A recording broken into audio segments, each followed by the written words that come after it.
Hi viewers, আসসালামু আলাইকুম। হাজির হয়ে গেলাম আর একটি নতুন রেসিপি নিয়ে। আজকে তোমাদের সঙ্গে শেয়ার করছি ডাবের পুডিংয়ের রেসিপি।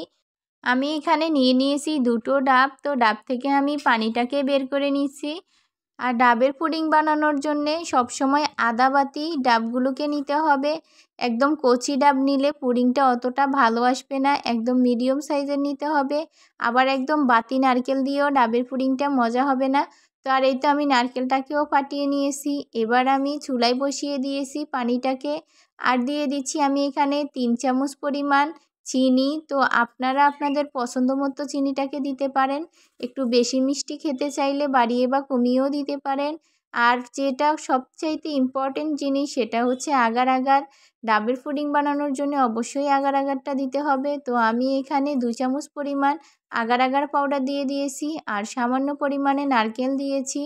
তো এবার দেখতে পাচ্ছ বলক এসে গেছে। আর এই পুডিং বানানোর জন্যে পানিটাকে বেশিক্ষণ জাল করতে হবে না, 2 মিনিটের মতো জাল করে নিলেই হয়ে যাবে। তো আমি 2 মিনিট জাল করে চুলা থেকে নামিয়ে নিয়েছি। আর আমি এখানে কিছু নারকেল পাতলা পাতলা করে কেটে নিয়েছি, দেখতেই পাচ্ছ। আর আমি যেই বাটিটার মধ্যে পুডিংটাকে সেট করব সেই বাটিতে আমি নারকেলগুলোকে দিয়ে দিয়েছি। এবার একটা চাকনির সাহায্যে সেঁকে আমি ডাবের পানিটাকে দিয়ে দিচ্ছি। এ পর্যায়ে আমি একটা চামচের সাহায্যে নেড়ে ছেড়ে দিচ্ছি যাতে করে ডাবের পানির সঙ্গে নারকেলটা খুব ভালো করে মিশে যায়। ঠান্ডা হওয়া পর্যন্ত অপেক্ষা করব। ঠান্ডা হয়ে গেলে আমি 2-3 ঘন্টার জন্য নর্মাল ফ্রিজে রেখে দিব। ফিরে আসছি 2-3 ঘন্টা পর।